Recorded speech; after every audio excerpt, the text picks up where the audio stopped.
You cover a lot of the world, but let's start with Russia just briefly, because it has been a lot in the news. At the same time, you're not entirely alone in saying it really is an opportunity that should not be overlooked for investors.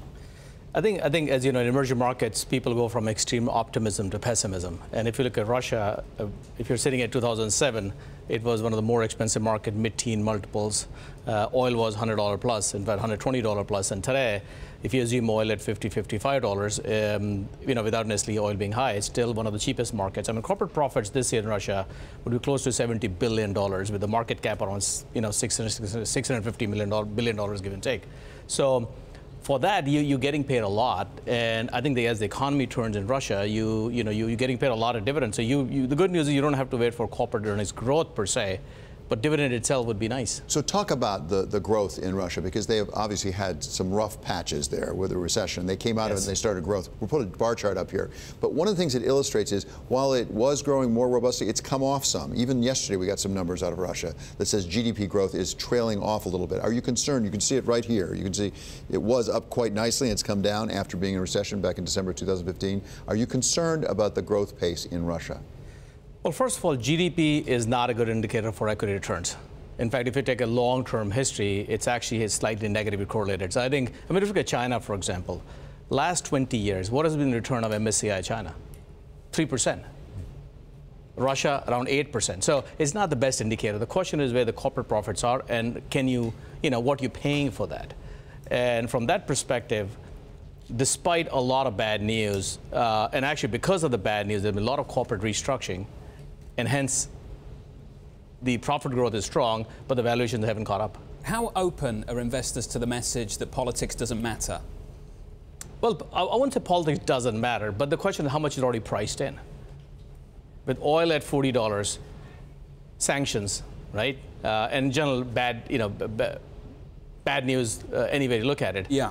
You can find a company like Spur Bank at 5 times earnings. How many banks do we know which make 20% return on equity in the middle of a recession? I don't know too many right now in the US who make 20% ROE, right? So it controls kind of half of the deposits of the system. The banking system is consolidating massively now. 5 banks control almost 60% of the banking system. 300 plus banks have been, licenses have been revoked. So that is happening from a corporate earnings perspective.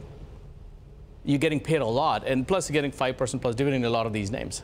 Give me a little bit more insight on the kind of companies you want to get exposure to. Typically when we think about broader EM, for a long, long time, people just thought about energy, they thought about commodities, they thought about natural resources. Very recently, they're now thinking a whole lot more about technology companies and the allocation they're actually getting to, the exposure they're getting to when they go long emerging markets. When you go long Russia, traditionally, we're just thinking about the exposure you get to 2 things really: oil, gas, nothing else. How much has that changed recently, and what are the sectors you really want to get exposure to?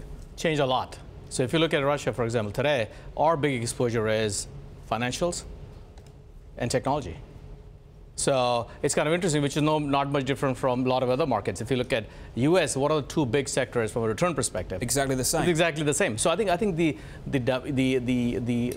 sector breakdown has changed dramatically. So you're not necessarily making a call on oil and gas alone. I mean, in fact, Russia had current account surplus at $45 oil. So oil is less of an issue. It'll be a positive for sure, but we're definitely not making a call on oil. So you mentioned what's happening elsewhere in, say, Europe, where multiple expansion has remained elusive for the whole year, whereas in the United States, that story's been very different. In Russia, are you playing for the dividend, or are you actually looking for some significant multiple expansion?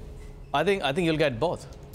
I mean, I think, see, if you take a long-term view in equity markets, if you look at even US, for example, you go back to early 80s, people are paying single-digit multiples, right? And at the peak of 99, it was close to what, 30 times or thereabouts, depending which index you looked at it. So if you look at Russia, 2007, you were paying 16 to 17 multiple. Spur Bank was around 14, 15 multiple just 4 years ago. Now it's at 5.5 times earnings with 20% plus ROE. So you actually you don't need a lot of, you don't need the heroics to make decent money out of this thing. So I'm not saying Spur Bank would be buy at 18 multiple, but at 6 multiple for a bank that this year are going to make $11 billion of net profit. Yeah. I mean, it's not a micro cap, right? $11 billion of net profit we're talking about. So I think the pessimism is pretty thick. Now, despite the fact they run up a little bit, because one of the things that happened was, because of the sanctions, a lot of companies were forced to get their act together. I mean, the foreign markets were basically closed. So and there was a massive recession. So there was massive cost cutting that has taken place. So a little bit of revenue growth means significant earnings ramp up because of the leverage that you have, operating leverage.